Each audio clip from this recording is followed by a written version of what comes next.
Prince Harry and Meghan have been brutally roasted on Saturday Night Live. Why isn't anybody questioning this? Karina Shuliak was Jeffrey Epstein's last known girlfriend. She is on record saying that the only times she flew on a plane, went on a yacht, or whatever was with her boyfriend, Jeffrey Epstein. And here we have Rachel Meghan Markle parading on a yacht since 2014. At the very least, that these pictures emerged there. Since you like that, here's another. When Meghan Markle turned on the TV that night, she wasn't expecting this. Saturday Night Live, the world's most famous stage for laughter, had just turned its spotlight straight on her and didn't miss a single punch. Harry, who's that standing next to the Queen? Is that a servant? That's what Harry wrote in his book Spare. How stupid is this man that he actually believes it? Or is it that he wanted to believe it? Colin Jost stood there, grinning like a man who knew the internet was about to melt. The UK and the US are working on a trade deal, he said. America keeps Meghan Markle. The audience froze, half gasped, half laughed, and the other half waited to see if this was really happening. And oh, it was. President Trump also announced a new trade deal with the UK that will reopen British markets for American companies. All that Britain demands in return is that we keep these two. For Meghan, tucked away in Montecito, it wasn't comedy. It was humiliation, live, global, and trending in real time. Insiders claim the moment she heard it, a wine glass shattered, because this wasn't just a joke. It was a crack in her carefully constructed world. It is interesting how she's exposing her as a yacht girl, someone who was paid off by rich men to go and hang out. A world built on glossy interviews, staged sincerity, and the illusion of royal grace. But the timing couldn't have been worse. Just days later, old photos, yacht photos, began circulating online, images that didn't fit the modern Duchess story, photos that whispered about power, money, and a world she swore she left behind.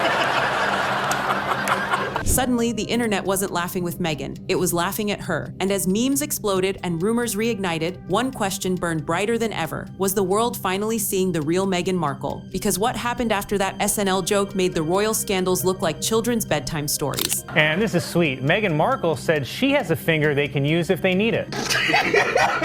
It started like any other SNL weekend, lights blazing, the crowd roaring, and that electric hum right before the first punchline lands. But this night, something felt different. When Colin Jost leaned into the mic with that sly smirk, the energy shifted. Viewers didn't know it yet, but a cultural grenade was about to be thrown. Children don't know who their daddy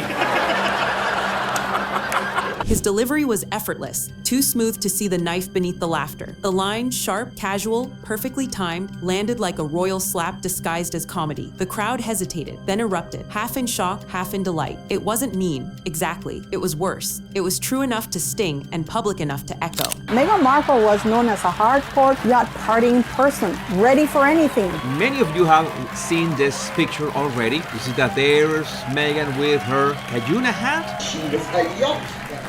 Yeah, everyone wants to see it. Across the Atlantic, the clip spread faster than wildfire. Within minutes, social media lit up. Memes, reaction videos, and that familiar chorus of "Did they really just say that?" SNL had drawn blood, and the world couldn't look away. Inside her Montecito bubble, Meghan's team reportedly scrambled. One insider described instant panic, phones buzzing with alerts, emails flooding with PR talking points. For a woman who'd spent years curating every photograph, every quote, every facial expression, this was the one thing she couldn't control, being mocked. Not by tabloids, not by critics, but by America's most famous comedians. NBC has announced plans for a spin-off to the hit series Suits, which will be set in Los Angeles. It will focus on Meghan Markle's character's struggle to balance her legal career while also caring for an unemployed immigrant. And in that moment, the joke became more than a punchline. It became a headline. It became a mirror, reflecting everything Meghan had tried to leave behind. The Hollywood gloss, the ambition, the image management, the performative authenticity. But the real shock, the joke was just the spark. What followed made the SNL moment look like child's play. Because within 48 hours, the internet's favorite Duchess was about to face something far uglier than comedy: evidence. 2 days after the SNL joke detonated across the internet, something even stranger happened. Out of nowhere, a new wave of vintage photos started circulating online. Glossy, sun-soaked shots of a luxury yacht somewhere in the Mediterranean. Let's not forget that the late Virginia Roberts wanted to call Meghan Markle as a witness, and she said it was exactly because Meghan Markle was a close past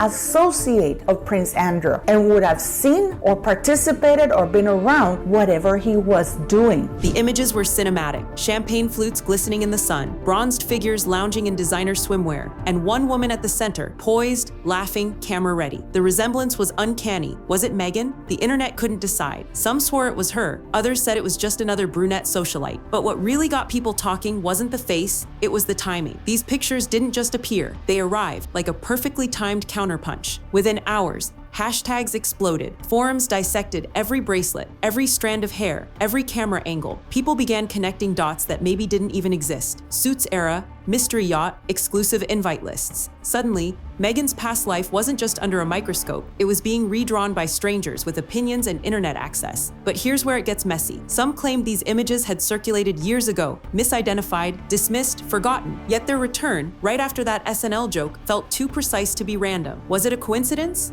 A hit job? Or something even more orchestrated? Virginia Giuffre did know Meghan Markle and knew her very well because Virginia Roberts was a lot around Epstein. Why is Meghan Markle still being protected? Andrew's ready to leak the entire thing along with Sarah Ferguson because Fergie allegedly reached out to Meghan Markle for help now that they've lost the titles. But Meghan Markle, being the narcissist psycho that she is, that she discards people, she discards relationships, she doesn't understand the principle that you should never burn bridges. Her team reportedly went silent. No statements, no clarifications, just a digital blackout, while gossip channels feasted. Because whether those photos were real or not didn't even matter anymore. The idea of them was enough to reignite every buried rumor Meghan thought she'd escaped. And just as the frenzy peaked, a darker whisper began spreading. Names, connections, and circles she'd once brushed shoulders with. The kind of whispers that don't just question someone's past, they threaten to rewrite it. When the yacht photos went viral, the internet didn't stop at speculation. It went hunting for a bigger story. Comment threads turned into amateur investigations. Reddit sleuths unearthed decade-old blog posts. And gossip accounts began connecting names, faces, and flights that no one could actually verify. The narrative took on a life of its own. Suddenly, screenshots from anonymous emails and long-buried forum posts resurfaced, all hinting at a powerful circle that Meghan had supposedly brushed against during her early acting days. None of it was proven, but truth didn't matter. Momentum did. The more people repeated the whispers, the more credible they felt. And we also have this. This is Karina Shuliak, Epstein's girlfriend. And the only times she traveled and went anywhere was with him. And guess who's on the other end with her Panama hat?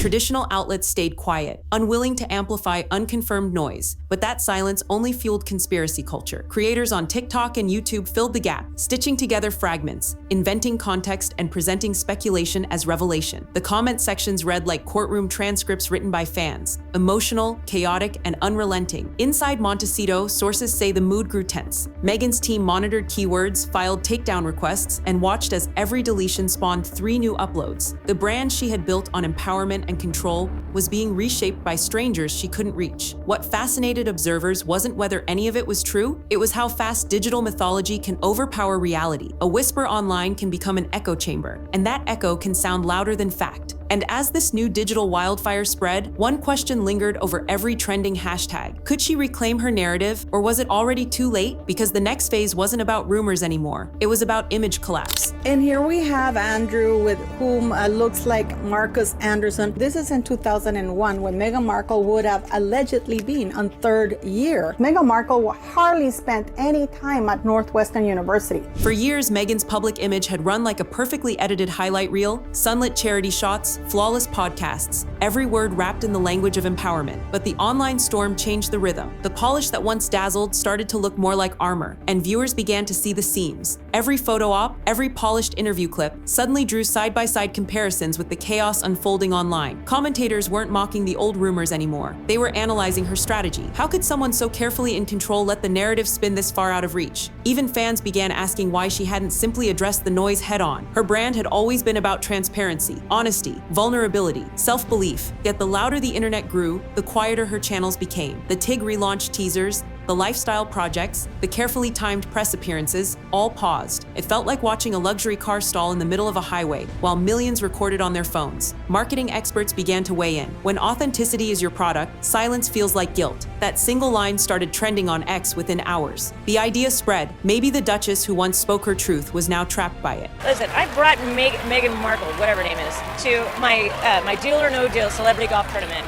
She was one of my Deal or No Deal girls that were, she was a caddy for all of on my celebrity. Yeah, everyone wants to see it. Inside that silence, fans filled the void with theories. Some imagined a PR reset, others a nervous breakdown. The truth was simpler but more devastating. The conversation had moved on without her, and as one insider bluntly put it in an entertainment column, you can control a photo shoot. You can't control a meme, because by now, it wasn't about a joke or a rumor, it was about belief. Once the public stops believing in your story, every picture becomes proof of something else. And the next move she made would decide whether the brand broke completely or rebuilt stronger than ever. Behind the white gates of Montecito, the story felt different. Outside, it was gossip. Inside, it was pressure. The silence that once signaled control now sounded like static, an endless hum of alerts, statements drafted then deleted, and advisors arguing over tone. Those close to the couple described a strange atmosphere, not shouting, but exhaustion. Every phone buzz carried another headline, another theory, another influencer cashing in on the noise. Assistants spoke in code, publicists counted minutes until the next trending post, and the usually serene compound pulsed with the tension of a newsroom on deadline. Meghan withdrew first. She stopped taking calls from journalists, skipped virtual appearances, and retreated to strategy meetings that went nowhere. Each new suggestion, a podcast response, a short Instagram reel, a charity event reset,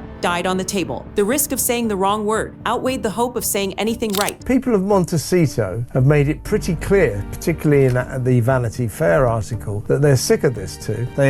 One neighbour said, they are the most entitled, disingenuous people on the planet. Harry, by contrast, tried to act normal. Early runs, time with the kids, pretending that the outside world wasn't chewing on their reputation. But the calm was brittle. Friends noticed fewer smiles, shorter visits, and long drives along the coast that looked less like leisure and more like escape. In their mansion's quiet halls, TV screens played the chatter they couldn't stop. Late-night hosts joked, tabloids speculated, analysts dissected body language. Every broadcast felt like an invasion. Even the gardeners whispered to reporters for side paychecks. By week's end, advisors pushed a new line: wait it out. But waiting is a strategy for people who still own the clock. Online, time moves faster, and stories don't fade, they mutate. And as one insider put it, they thought silence was strength. Now it just sounds like surrender. The pressure inside Montecito wasn't just about saving face anymore. It was about survival of identity itself. As the noise swelled and the headlines blurred together, one truth began to surface. The real scandal wasn't a joke or a rumor. It was perception itself. The internet had stopped arguing about what happened and started debating who she really was. For years, Meghan's image had operated like a brand built on two pillars: control and conviction. Every speech, every outfit, every frame was a promise of purpose. But under the glare of this sudden chaos, the brand's foundation started to wobble. People weren't seeing the Duchess of Compassion anymore. They were seeing the machinery of modern fame: slick, relentless, self-sustaining. The audience that once applauded her transformation now studied it like a case file. How many parts were genuine? How many were curated? The fascination turned forensic. Even supportive voices admitted they missed the earlier version of her, the one who felt spontaneous instead of scripted. And I know what you're gonna say. Maybe it was just that one trip. No, there were quite a few trips. There's actually quite a lot of pictures about them. There are 2 pictures that leaked. Commentators called it the illusion collapse, that moment when celebrity sincerity reaches its limit. It happens when followers realize the myth was never just about the person, it was about them, the viewers, believing in something perfect. When that belief cracks, everything else falls with it. In boardrooms from Hollywood to London, PR teams dissected the meltdown as a lesson in overexposure. You can own the story for years, they said, until the audience decides to write a new ending. And that was the quiet irony. The SNL joke hadn't destroyed Meghan Markle. It had revealed the fragility of her narrative. The laughter didn't just echo through late-night TV. It echoed through the myth of the flawless reinvention. Because when the illusion finally breaks, there's only one question left. Do you rebuild the story or walk away from it entirely? And just like that, the story that started as a joke ended as a mirror, one reflecting how fragile modern royalty really is. The world didn't need proof, just perception. And once that perception cracked, no amount of polished PR could put it back together. The Meghan we see now isn't the fairy tale Duchess or the Hollywood rebel. She's something in between, caught in a spotlight she can't switch off. The question isn't whether she'll speak, it's whether anyone will still listen when she finally does. But before we close this chapter, there's one more twist you can't miss. While Meghan was facing digital chaos in California, another royal storm was quietly brewing across the Atlantic. Let's just say it involves an unexpected flight, a royal order, and a decision that could rewrite everything we thought we knew about the palace's next move. You'll understand exactly what I mean when you watch our previous upload, the one where he boarded a plane under circumstances no one saw coming. Trust me, if you thought tonight's story was wild, that one will leave you speechless. So don't stop here. Click back and watch it it right now. It's the perfect continuation of the chaos that's shaking the royal world from both sides of the ocean. This is Star Spotlight, where power, fame, and truth collide under one light. We don't chase the stars, we expose what happens when they fall. Until next time, keep your eyes open and your notifications on, because the next headline might already be writing itself.